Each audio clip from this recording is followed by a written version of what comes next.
मेरे इस चैनल पर आने वाले सभी दर्शकों और श्रोताओं को मेरा सादर सप्रेम नमस्कार।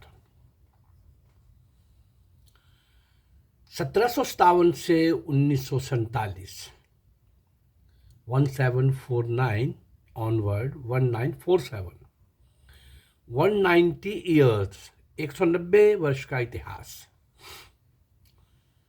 ईस्ट इंडिया कंपनी की एंट्री से लेकर ब्रिटिशर्स के जाने तक का।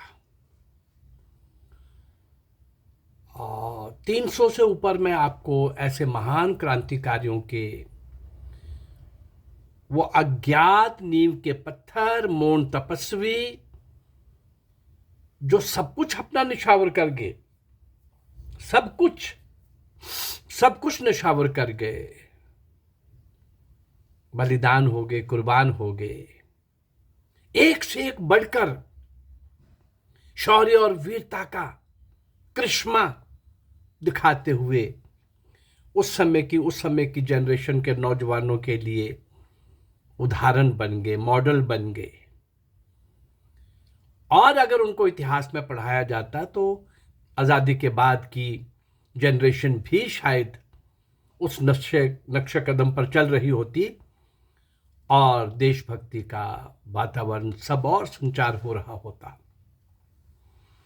परंतु उन महान क्रांतिकारियों को, उन महान भारत माँ के सपूतों को कहीं भी पढ़ाया नहीं गया, इतिहास में लाया नहीं गया। उन सारे महान तपस्वी, वीर क्रांतिकारी, वो बलिदानी लोग, वो कुर्बान होने वाले लोग, उनकी उस लंबी श्रृंखला में मैंने अभी कुछ दिनों से जो पंजाब के सूर में वो देशभक्त जो लगातार उस समय का पंजाब, जो आज हिस्सा जिसका पाकिस्तान में भी है, ये लाहौर वगैरह सारा, ये पंजाब, बंगाल, पंजाब,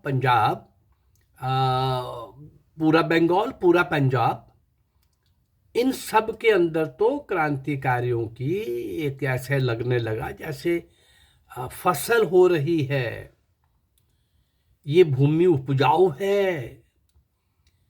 महान क्रांतिकारी पैदा करने में, जान तक निछावर करने में और सशस्त्र क्रांति के माध्यम से अंग्रेजों को चुनौती देने में पूरे भारत का ही, पूरे देश का ही योगदान था। देश के हर हिस्से में, हर आयु वर्ग के लोगों का भी योगदान था। महिला, पुरुष, बच्चे, बूढ़े, महान नायक और महान नायिकाओं की एक लंबी श्रृंखला में। अभी कुछ दिन पहले पंजाब के सूर में कूक आंदोलन के प्रणेता गुरु राम सिंह, उसके बाद भाई भाग सिंह, बतन सिंह, और आज उसी पंजाब के सूरमों की श्रृंखला में, भारत के महान क्रांतिकारियों की श्रृंखला में अज्ञात, जिनको कोई नहीं जानता, ऐसे ही एक महान मृत्यु को उत्सव में बदलने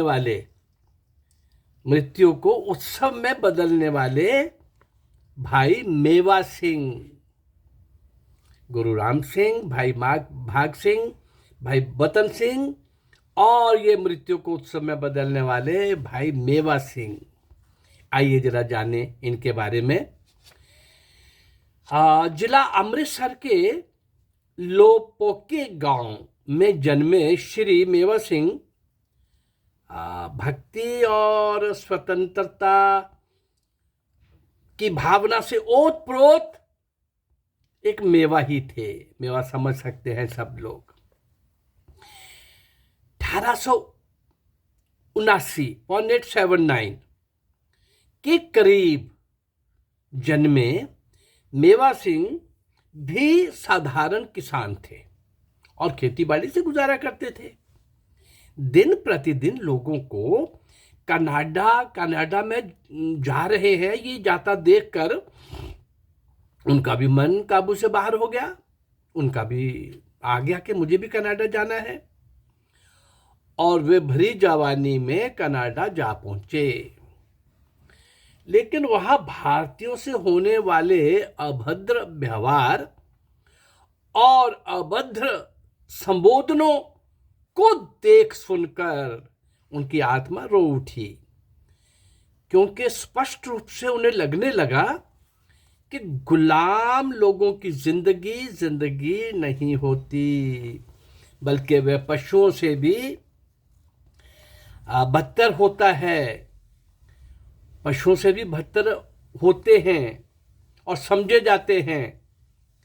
या फिर उनके जो स्वामी, उनके आका, उनके शासक, उन पर राज करने वाले, उन्हें अपने गुलामों को आदमियों के बजाय जानवर बना देते हैं, इसलिए कि उनसे जानवरों वाले काम ले सकें।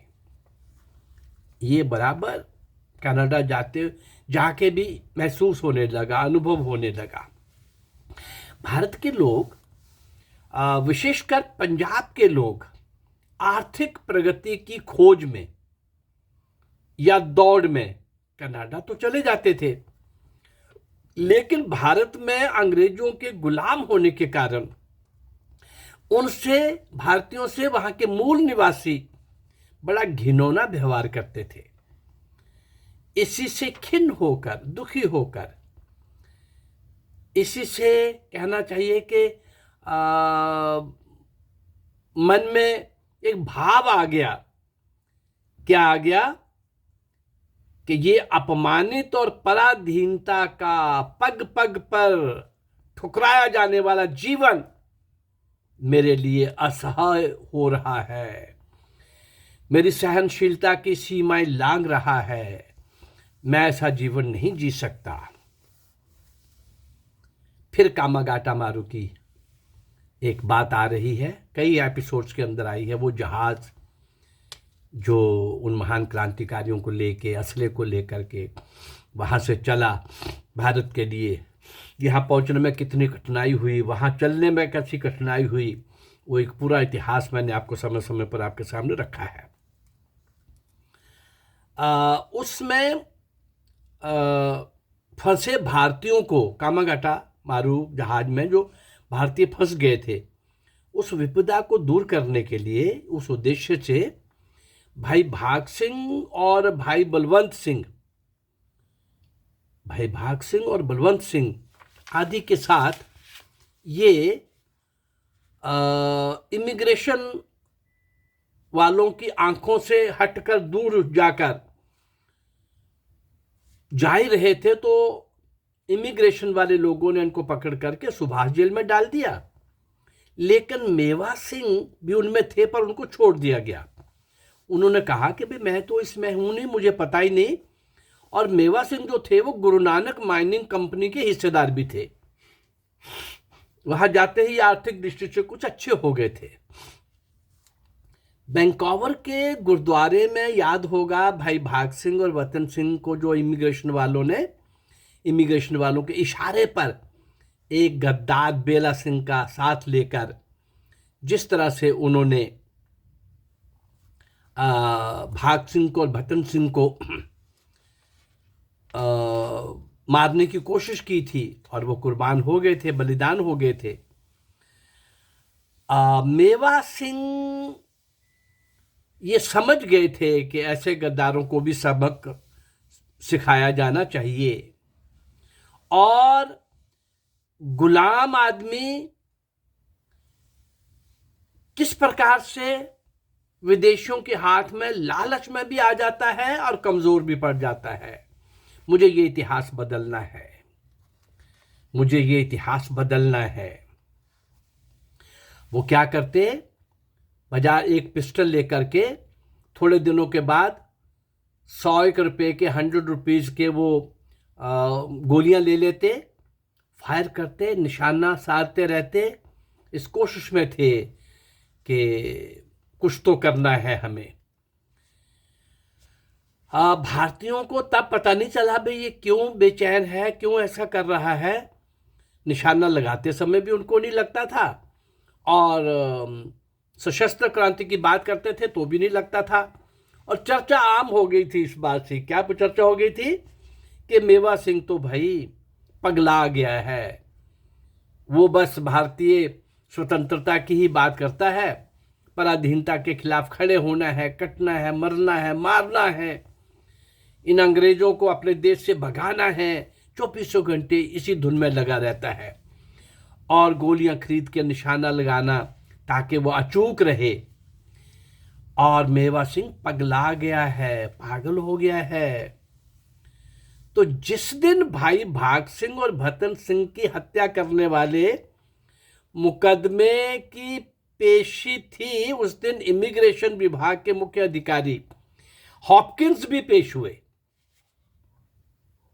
हॉपकिंस इमिग्रेशन के अधिकारी, जिनके कहने पर बेला सिंह ने गद्दारी की थी और उनके मन में था कि ये हॉपकिंस था जिसने मेरे भाई भाग सिंह को और भाई भतन सिंह को मरवा दिया, अपने ही एक आदमी को, हमारे ही एक आदमी को खरीद कर, गुलाम बनाकर, उकसा कर और गद्दारी करवा के। अदालत का काम शांतिपूर्वक चल रहा था, पर हॉपकिंस, उसका प्रमुख इमिग्रेशन का हेड, ये आज उसके निशाने पे था। अदालत का काम बिल्कुल शांतिपूर्वक चल रहा है, पर एकाएक क्या होता है, वहां गोली चली और लोग अभी इधर उधर देख भी ना पाए थे कि गोली कहां से आई। इतने में पता चला कि इमिग्रेशन के मुख्य अधिकारी जमीन पर खामोश नजर आए, लुढ़के पड़े थे। यानी हॉपकिंस हमेशा के लिए सो गए थे। निशाना चूक रहा था। जज बेचारे कुर्सियों और मेजों के नीचे घुस गए। वकीलों में भगदड़ मच गई। गोली श्री मेवा सिंह ने चलाई थी और वह बड़े अंदाज में हॉपकिंस को गिरता देखकर अपना रिवॉल्वर जज की मेज पर रखकर ऊंचे स्वर में बोले, मैं भागना नहीं चाहता, आप लोग शांत हो जाइए, मैं पागल नहीं हूं, किसी अन्य पर गोली नहीं चलाऊंगा, मेरा काम सफल हो चुका। श्री मेवा सिंह ने स्वयं पुलिस से कहा, क्या कहा, मुझे गिरफ्तार